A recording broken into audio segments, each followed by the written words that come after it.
sponsors.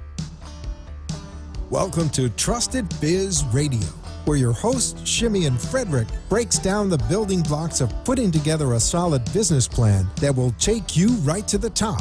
Join us every Thursday, where you, the entrepreneur, put your thoughts of having a successful business forward and enjoy the rewards that it brings. You can call into the show at 888-565-1470, or you can join our chat room at trustedbizradio.com. Now, get this business plan going with Shimmy and Frederick. Hello there, and welcome back to Trusted Biz Radio, where myself, Kurt Lucian, and Shimmy and Fredericks are bringing you live discussions about business, the format of business, how you get it set up correctly, done correctly, basically the game plans and the fundamentals of taking it from inception or conception, as you want to say, into an actual plan, and then working that plan via implementation to get the results that you really require and really look forward to in terms of getting that true business and entrepreneur success. Last week, as you know, just to let you know, we discussed different formats. It was a little open format where we just basically spoke about things you can do business related in terms of your actual current customers, as far as gauging them for surveys and referrals, just to let you know that that's one of the best ways and cheapest ways form of marketing, where you employ your current customers to be the go-to and the soldiers and those that wave your flag and be raving fans of yours to then market for you on your behalf because they've experienced the great products and services that you have to provide and have to offer. So this week we're going to be a little more on topic, where we're focusing this week on connecting with your audience. And it's not just a matter of connecting with your audience, but it's a matter of mastering the art of customer relations. Now that is huge. That is a major one. For example, customer relations. What is it? You know, when I say connecting with your audience as because they're real people, a lot of people forget, a lot of businesses forget that their prospects, be it customers, be it clients, be it patients, they forget that these are real people, real human beings in and out that has desires and things that they look forward to day in and day out, just like you and me, or just like the business owner. So today we're going to try to focus in on that as being ways and means of how you should really go about in ensuring that you get the best possible outcomes. On the line, we have my co-host, Shimon. Are you there? I'm here. Hello. Oh, beautiful, beautiful, beautiful. So, based on today's topic, what's your take? Well, we're talking about. Hello, everyone, and welcome to Biz Radio. As we're talking about retaining customers and things like that, you know, it really brings me back to, you know, the use of a business. A business is in place to add value to the customer. But when you're talking about retention, then you're talking about added value. You know, so I hope we get to touch on that today, Kurt. Definitely think we would. It's going to be a long topic, and maybe it might be best to give the viewers and our listeners a better grasp of it. Maybe we'll take our time, go through each one of them, and if it's too much, then we'll break it up, and next week we'll continue. What do you think? Sounds good. Let's do that. All right. So let's start it off with as far as connecting with your audience as a real person. What's your take on that? Well, you know, one of the first things that I always make sure that when we're discussing sales, or, you know, speaking to one of the salespeople or any of the marketing people when they're speaking to a customer, is to first realize that customer is a person. And that's the thing. They're not a number. They're not a paycheck. They are a person who has their own problems, their own joys, their own likes, their own dislikes, etc. Once you can connect to that and really connect with your customer or potential customer on what I like to tell my people, a human level, it transcends everything else. It transcends culture, transcends race, gender, etc. Just connecting on a human level, then you can really begin to make strides in understanding what the pain points are of the customer and how you can add value to that customer or that prospect. I so totally agree. In a lot of instances, I know you coming from a full business background due to the length of time that you've been working as an entrepreneur in businesses and on your business. You have identified those things dead on because that's something that you deal with every single day. I deal with it in my business as well, and as a consultant, as a business consultant, what I tell my clients is, you know what, it may sound difficult, it may sound like a lot of things, but it's really simple. It's all about getting to know you. People Right. love dealing with people. Yes. Right. So People buy from people. People don't buy from exactly. money. They buy from people. Yes, unless you're right. unless you have multi-millions of dollars to spend on advertising and branding, so brand awareness that you could get, when someone comes to do a transaction, they don't want to do a transaction with a logo. They don't want to do a transaction with a mascot. They want to do a transaction with a human being. So Yeah. some of the quick You're so correct. Yeah, definitely. So and some of the things to bring that personal feeling to it is simple stuff like on your website, have an about page. So on your about page, it will explain stuff like who you are, why you got into business, your passion behind it. So that prospect, that person who's looking at you to do business with you, has a little idea of, oh, okay, this person is like me, or oh, this person likes this. I like this too. I bring something of a human element towards the conversation, towards their knowledge. So you get to understand and they get to understand who you are, so it makes it a lot easier to deal with you. Another thing is just little known facts. You could, when you print out your receipts, you put a little known fact behind the receipt about your company, when it was established, some helpful tips. If it's a restaurant, where you got the recipe from, what inspired you to come up with that recipe. Is there anything that you like to add to that? The part of the business that's the most important part of the business, in my opinion, is the soul of the business. And what that means is, really connecting to what the vision is, really connecting to what the mission is, and being clear about that. And I know in my organizations that I put together, I always embody my own spirit, if you will, into an organization, my own value system. And what a lot of businesses don't do is, and many do, is sit down and actually write down what is the value system of the business, so that everyone can be on one accord and a customer can feel the same synergy. If they speak to someone in sales, marketing, accounting, etc., they should feel the same love. They should feel the consistency throughout the organization, and that's where the spirit comes in of the organization. So that value system really, we're dedicated, we're customer focused, we're writing out what those distinct values of the organization are, and being clear about them and sharing them with the team helps bring everybody on the same accord, so that the customer realizes that they are dealing with one organization, that has the same goals in mind.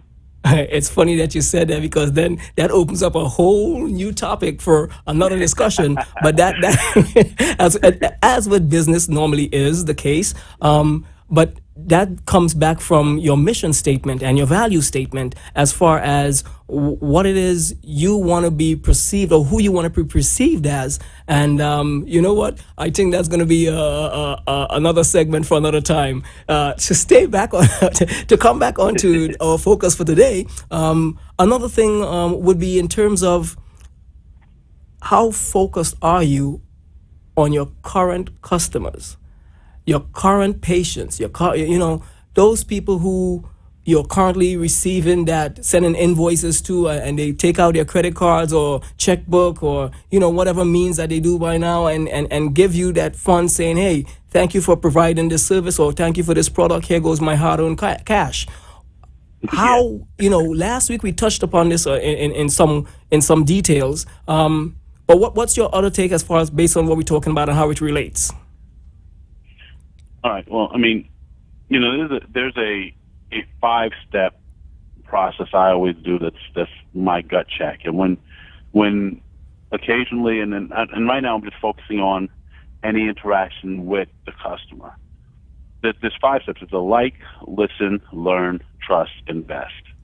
All right, that's pretty much it. So if you can get them to like you, and the second part, listen. Don't just have them listen to you. More importantly, listen to them. All right? That's key. So that's like big. you. That's big right there. Right. There's mutual listening. They'll learn from you. You'll learn from them. You'll build that relationship, that rapport, that trust. And then from those steps comes the investment. The investment is something that is nurtured. The investment on the customer side is something that's nurtured and something that's really cared for, et cetera. It's not something that you drive for. You really drive for satisfying the customer, and then the investment that they make into you is based on the investment that you've made into them. So it's always reciprocal. That's something that I really point out to a lot of my salespeople and my other reps, is that we're all mirrors. So when if you're putting out good vibes, then you'll get good vibes back. If you're not really sincere about what you're saying, people can feel that.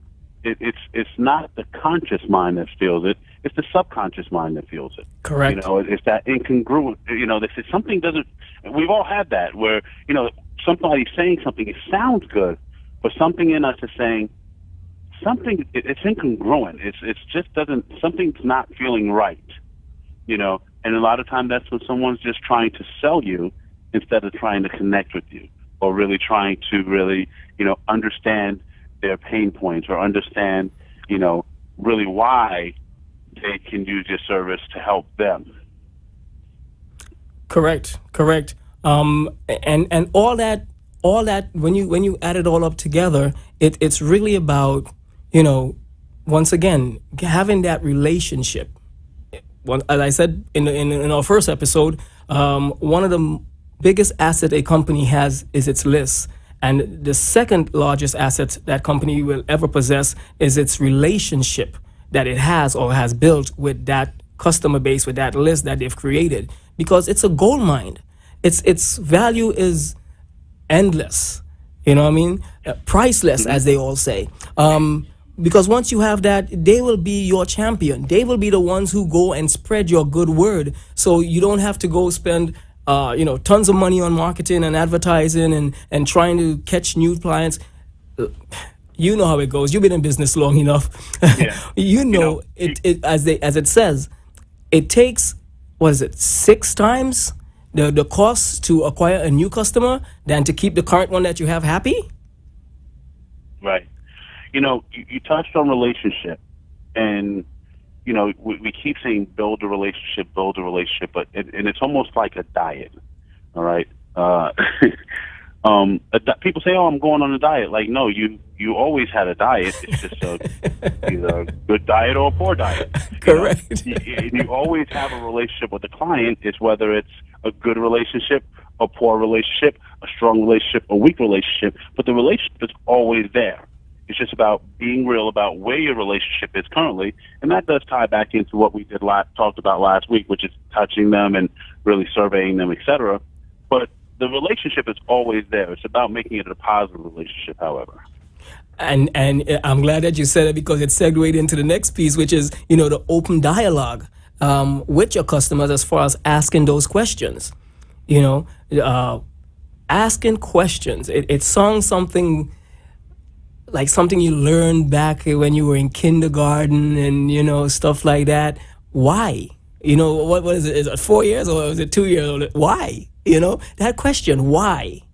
So it's asking the questions that give you, as the business owner, feedback as to how your company is perceived from the outside, not with inside your own little camp or within your own little nation of yes sir, yes sir, yes ma'am. Not that crowd, but the crowd that you actually cater to. You want to actually and actively, on a regular basis, find out, Right. poll your client list, poll your customers, poll your patients, and see what they think of your service. How do you Right. stack up? How do they see the ambiance of the place as far as the reception? Is the receptionist friendly? Simple questions, but it tells a lot. No, you're right. And, just to really circle it all back, and I know we'll be going to break here shortly, but, in the topic of customer engagement, how do we engage the customer? And at what process are we talking about engagement? Are we talking about engagement at the beginning process and when we're prospecting? We're talking about engagement when they're already a customer. We're talking about engagement once we've done fulfillment and now we're looking to find other products and services that we can offer to this customer. So there's several different, parts of engagement. And, I'd like to really delve into probably each one and maybe come up with 2 or 3 tips that we can help people with customer engagement, from the prospecting portion, from the the actual I don't want to say honeymoon, but let's say the wedding, where you're actually in, working with the customer, and then totally fulfillment, and then what happens after. So, I'd like to really touch on those parts. Well, you know what? We can deviate from the norm, and we could go into that. In terms of let's start from the beginning. Now, All right. before you even start the engagement, you have to know who your clients are, who is your prospect, who is your audience. First, you have to identify that comes the first part of the whole process. Identify who your perfect customer, patient, client is. Because And once I you love once that you you have said that that, and you have a demographics of them, now you can scale the message. Now you can go ahead and formulate the message as far as what you want to talk to them about. Right. And that portion right there, the demographic study, is a moving target. It's never just this is our demographic, because as our products and change and as the message and social environment changes, our demographic can change along with it. So, I've met people in the past that put their demographic in the business plan, and that's who we're targeting. Meanwhile, they're missing the target because their demographic focus was too narrow. But let's say we do identify the proper demographic, and now we're discussing, all right, how do we engage on a one-on-one with them? What would be the first step? After we've identified who our customer is, then what? Then you find out part of that study is to find out where they hang out the most. What things do they partake of? Where are they? You need to be where your customers are. So if they on social media, then you need to go to social media where they are. If they they use cell phones and mobile, you need to be on mobile. If they go to the sports club, then you need to be at the sports club, beauty salon. So you have to be where they are so they can see you wherever they are, because that brings your as far as your brand is concerned, top of mind. Yeah, and it goes back to the old adage where you put the hay where the horses are feeding. Put the hay where the horses are feeding. So Exactly. if you And know with that, we're going to go ahead and take a quick little break for congregation- commercials, and we'll be right back with you. Sounds good. Is student loan debt weighing you down? If so, listen to this very important message. Back on June 9, 2014, President Obama declared new executive actions that would lift the crushing weight of student loan debt. including a presidential memorandum permitting around 5 million federal student loan borrowers to put a cap on their monthly payments. If you have federal student loan debt and would like to know your options, call Trusted Debt Solutions at 888-214-0140. That's 888-214-0140. Trusted Debt Solutions prepares your documents for this new student loan relief program in the fastest way, saving you from the struggle and confusion and possibly saving you thousands of dollars. You can apply if you are in default, late on payments, or if your wages are being garnished. Almost all federal loans are accepted into this program regardless of your credit. Call 888-214-0140 to find out how Obama's new executive action might affect your student loan payments. That's 888-214-0140. You are listening to Trusted Biz Radio, who bring the making of a great business plan or project to life.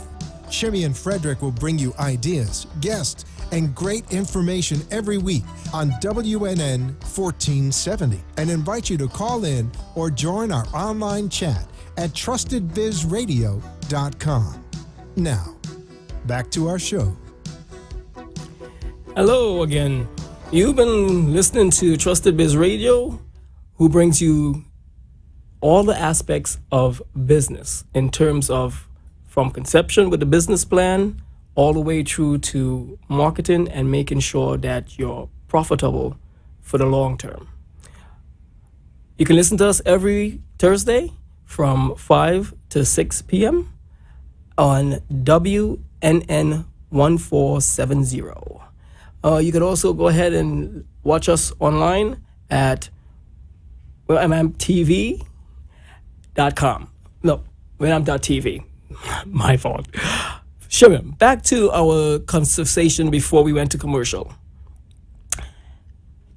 Where and after that initial process, the demographics, the finding them and locating them, what do you think the next step is?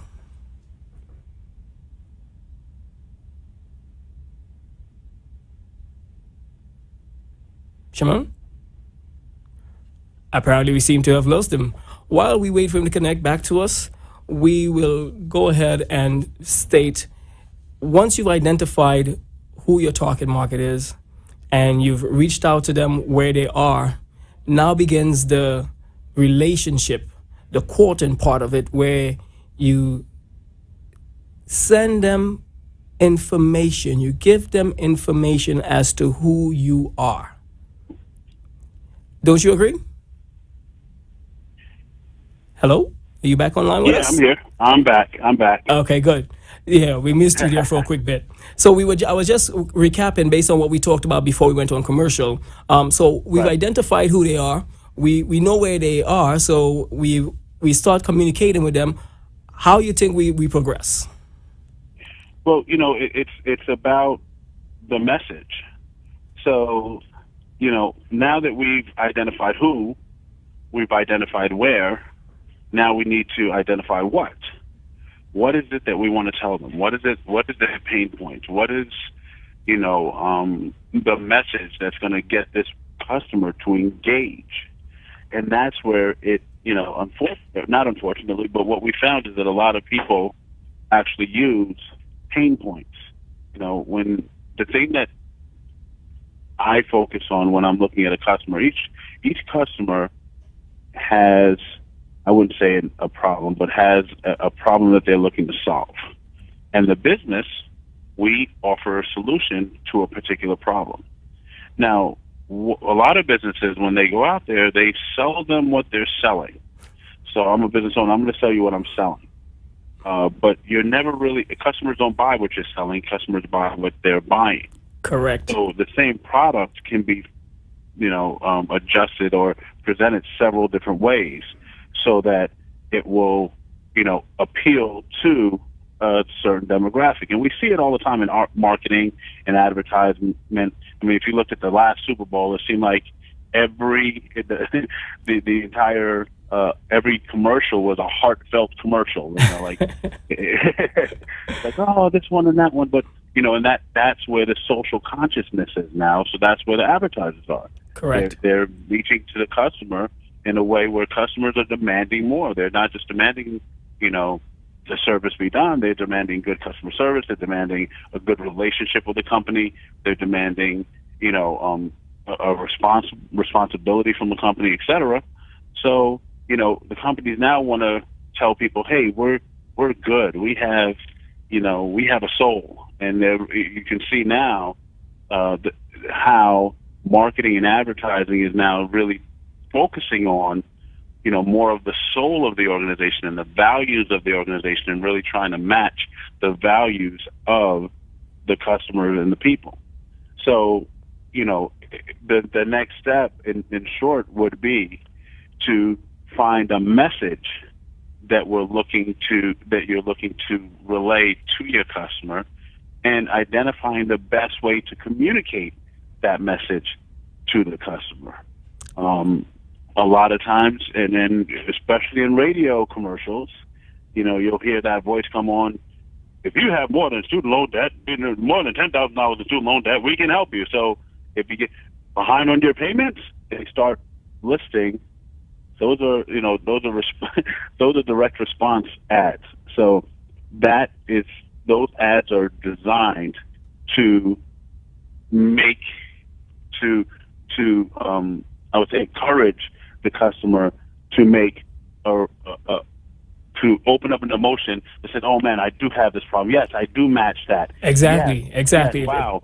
Okay, let me call them because they understand my problem. And since they understand my problem, I'm sure they have a solution for me. I'm willing to find out what the solution is."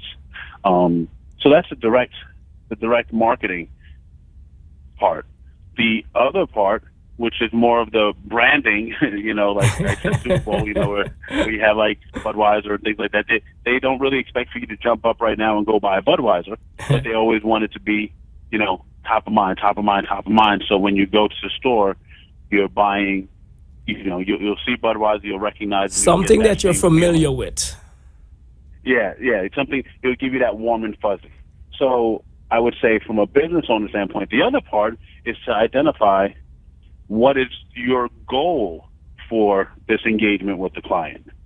Is your goal to have this client make a move or do something, have some sort of response, or is your goal just to really begin, allowing the client to understand who you are and really, getting that warm and fuzzy around it? So that's what I would say the next step is, Kurt. Well, it's kind of funny that you say that. Probably we're coming back from stuff that we've done in the past together. But as you know, I always say every marketing campaign has a matter of three goals that you're trying to achieve, and one of those goals is either you want to get more exposure, you want to get more traffic, or you want to make more money. And some people might say, but wait a while, I want to do all of those. I understand that. And in most cases, you'll be able to achieve more than one of those objectives. But starting off, any consulting agency, advertising firm, or whatever it is, worth their weight in gold, will tell you, okay, let's push this campaign to do one of those three things.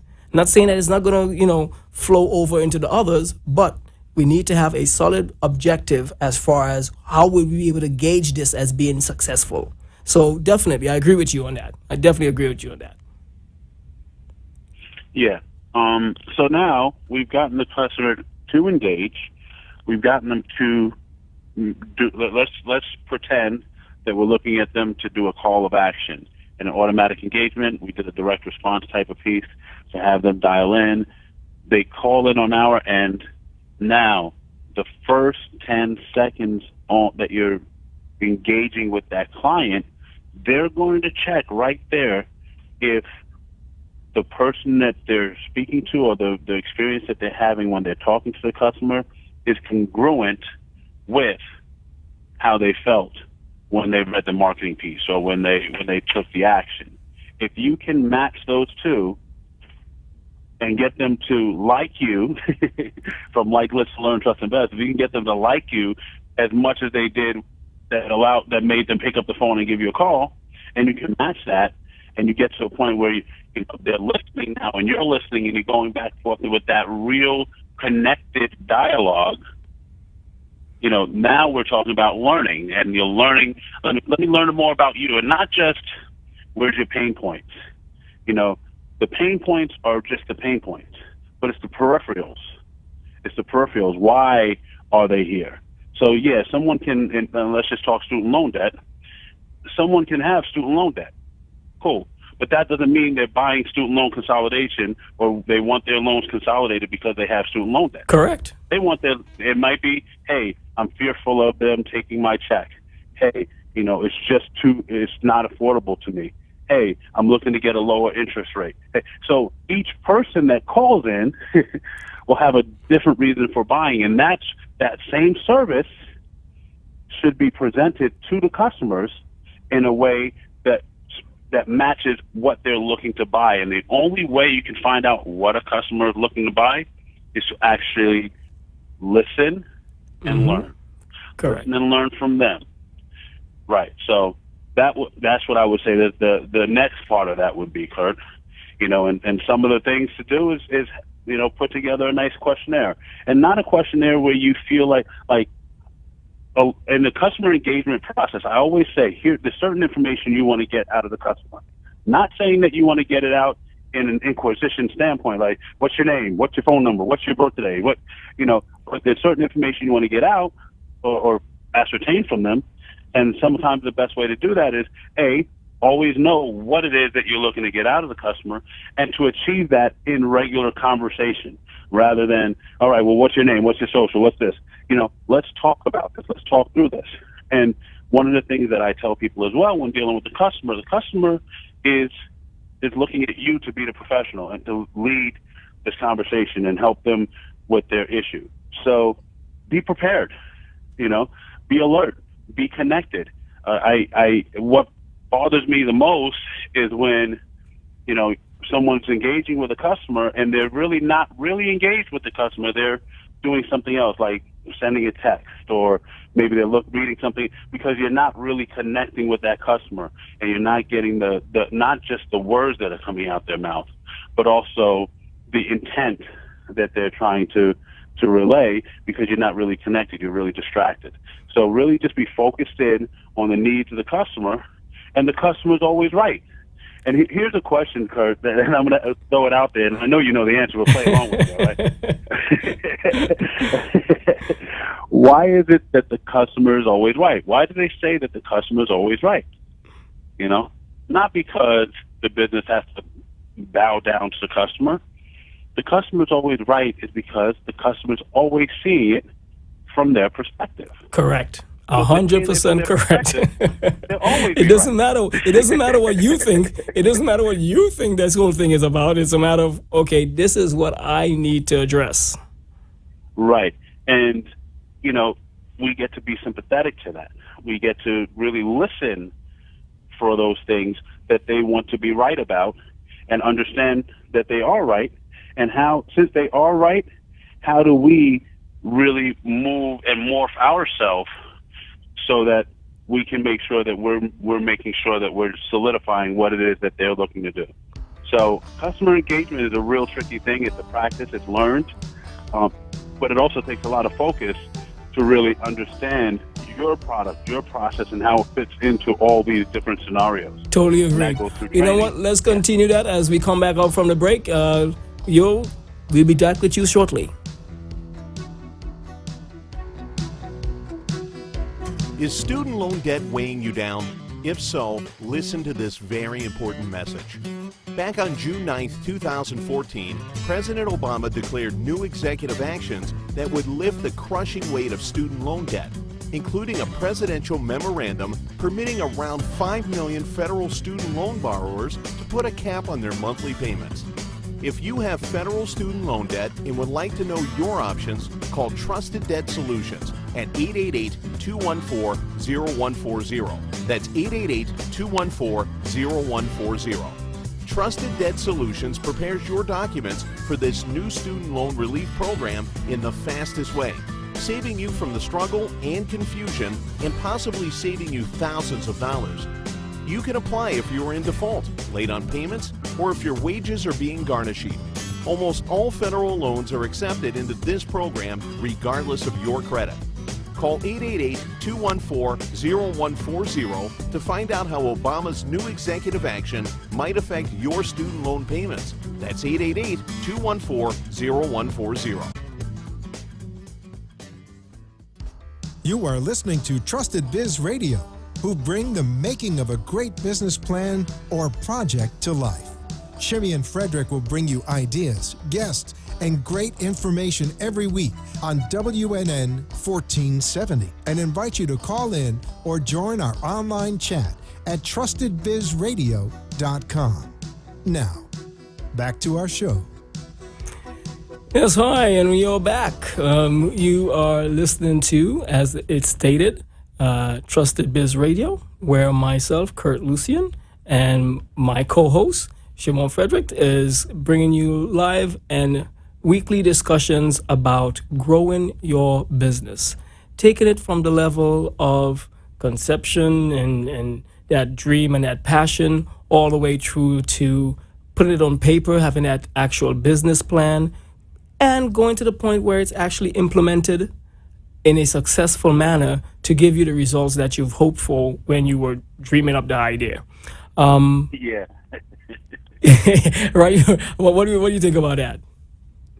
Well, that from an entrepreneurial standpoint, man, it's always refreshing for me to see an idea manifest into something real. And so when you said, your idea and your dream, that's what it's all about, Kurt, man. It's all about really everyone really gets to live their dream. And it's from an entrepreneurial standpoint, you see it, you know you can do it, you're working hard toward it. And sometimes it's the small little tweaks. So that's why I really enjoy doing the show, is because it is those small little tweaks that really make the difference between good organizations and great organizations. It's those small tweaks that will help you overcome different waves as they do come in. Not if they do come in, as they do come in. So let's just back to customer engagement, because I know we're on the tail end of the show, and we always cover so much on these shows. It's a good thing I said we were going to break it up into two segments, because I figured this was going to happen. Yeah. So now let's say we've gotten, we've done the prospecting, we've understood and really listened and learned, and the customer ended up investing. They've come into the organization. One of the things I've learned, and this is something I've learned as of late, is the communication at that point is where I was lacking personally. And when I say personally, in my businesses, we were great at getting the customer. We were good at fulfilling the customer. And so the business model worked. But from the feedback that we got from the customers, it let us know that we were lacking the customer engagement during the process, during the fulfillment process. So we had to fill in that gap. So, again, I think starting out where we started last week, where we began discussing about different ways to, communicate with your customers and get referrals and things like that, that it ties into what we're saying now. So we've gotten past that point. We're doing the fulfillment process. We're doing our job, but does the customer know that we're doing our job? Yep. Yeah, totally. It's a big disconnect, because you're in a back room, or your team is in the back room. Your fulfillment team is behind there. Your sales team's already done their job, so they all getting on to the next customer. Your fulfillment team is in the back there, and they're working on the fulfillment. But there's a lapse of time between that actual order and when it gets fulfilled, when it gets completed. What's taking place in that time frame? How are you keeping them updated? How are you, letting them know exactly where the process is and what's going on? Yeah, and that's the thing, is that especially in prolonged fulfillment cycles, again, and I in this show, I always refer back to one of my current businesses, which is Trusted Debt. A fulfillment cycle is close to 90 days. It's because we're communicating with different entities, and it's paperwork that has to go back and forth, and things like that. So the fulfillment cycle is 90 days. I mean, and what we were finding is that our customers felt the intake process was flawless, easy to deal with, etc., and they were happy with the end result, but there was no engagement in the middle. So one of the things I've learned is to put together an engagement chart. At what points do we want the customer to get updates? How do we want to update them? Get some preferences from the customer on how they like to be communicated with. Some people like text messages. Me, I'm not a text message type of guy. People shoot me texts, and sometimes I just don't reply because I like getting on the phone and talking to people. Yep. If we have something to say, let's pick up the phone, let's talk, let's get it done in 2 seconds, 2 minutes, rather than going back and forth with text. But some people love text. Some people love email. So again, it goes back to understanding who the customer is and servicing the customer. If I'm a customer and you as a business want to keep communicating with me via text, you're not going to have a very good response, and it can go a lot longer.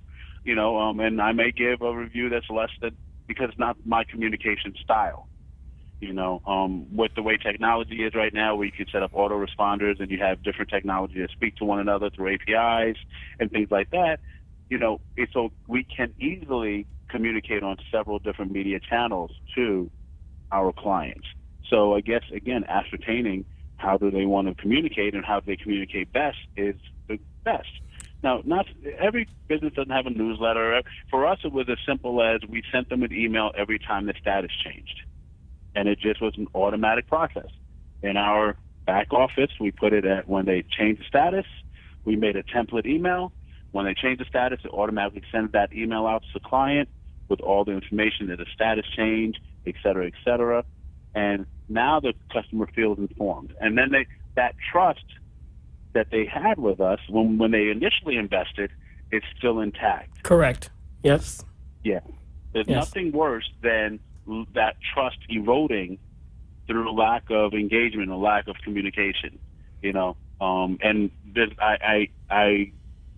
our inbound calls went down considerably, of people calling to find out what was going on with their loans, which it decreased our expense as well. Exactly. Now we don't Exactly. have, It takes the resources out of putting it on help desk, customer support into actually, okay, now you could invest that man time and manpower into working on your business instead of actually working in the business. Right. Exactly. So, that was one of the lessons I got to learn, and I'm glad that I did learn it at this point. The last part of this customer engagement part is, okay, fulfillment's done. We've done our job. I'm happy that I'm done. You're happy that I'm done. I think you referred to it as, the honeymoon phase or whatever, So that's, at that point of engagement is, I think, where we go for referrals, upsells, feedback, and things of that nature. And then how do we transition them into other products and services, perhaps, and really just continue to communicate with them and give them valuable information, beyond that. Customer engagement is huge, and a lot of the technology out there can help us with it, but it all starts with the soul of the business and what the business feels is important to the customer, and what the customer gives feedback and says, all right, this is what you felt was important to me, and here's what I'm telling you was important to me. And melding the two together to come up with a good strategy to streamline that entire process. Correct. Apart from everything that we've discussed here today about mastering the art of customer engagement, you definitely could do miracles by just giving quick responses. And when I say quick responses, I'm not meaning thoughtless responses. I'm talking about responses that, based on surveying your customers, you know exactly what some of their current issues are, or problems with either the product or the service. So you come up with a FAQ, frequently asked questions, charts as far as how to get things done, and or how-to videos. Create some how-to videos as far as if identify there's one particular thing that keeps getting misconstrued, you help formulate a plan that answers that, and you put it out on your social media, on your Facebook, you put it out on YouTube as a video, you put it on your website, in terms of this is how you resolve this issue. So you also take away from them having to call in to your help desk or write in a ticket or email in to wait to get a response, because it's automatic, it's there. Even to the point, if someone does call up, you could always send them to the website if you don't walk them through the entire steps, piece by piece. So there's tons of little things that you could do, but you definitely want to respond. It doesn't matter whether it's good or it's bad, you have to respond. The longer it takes for you to respond, the more isolated they feel they are, and the more negative it goes towards you and your business, because that person is going to tell 10 people of the negative experience they received. And guess what the other 10 people are going to do? They're going to tell 10 more. So now that's 100 people. That's 100 people who've heard what a bad, crummy job or service your business has provided, all because you didn't want to respond to one person in a timely fashion. That brings a quote to mind from Socrates. The secret of change is to focus all of your energy not on the fighting the old, but on building the new. So there will be clients that are saying, oh well, they're fighting against you, if you will, and you can focus on fighting with them, or you can focus on the solution and how do we move forward, client? How do I make this so that it again becomes a synergetic partnership between the customer and the business? The customer experience is the next competitive battleground. Definitely. Well, that has brought us close to the end of our show. And with that being said, we will continue this discussion next week. Next Thursday, you can join us right back here, where we're going to be discussing all the things related to business on Trusted Biz Radio. Again, you've been listening to my co-host, Shimon Fredericks, who is a serial entrepreneur, and myself, Kurt Lucian, your trusted business consultant. And you can listen to us right back here again next week. You can also join us on AMP2 TV to get a replay of this, as well as visit our Facebook page where you can get more information. Shimon, is there anything you want to say in closing? No, I just want everybody to have a prosperous week, and we'll talk again next week. Boom. All right. Have a good one, everyone. You have been listening to Trusted Biz Radio with Shimmy and Frederick. Tune in next week for more information on how to build and strengthen your business. Visit our website for more information and coming up events at trustedbizradio.com.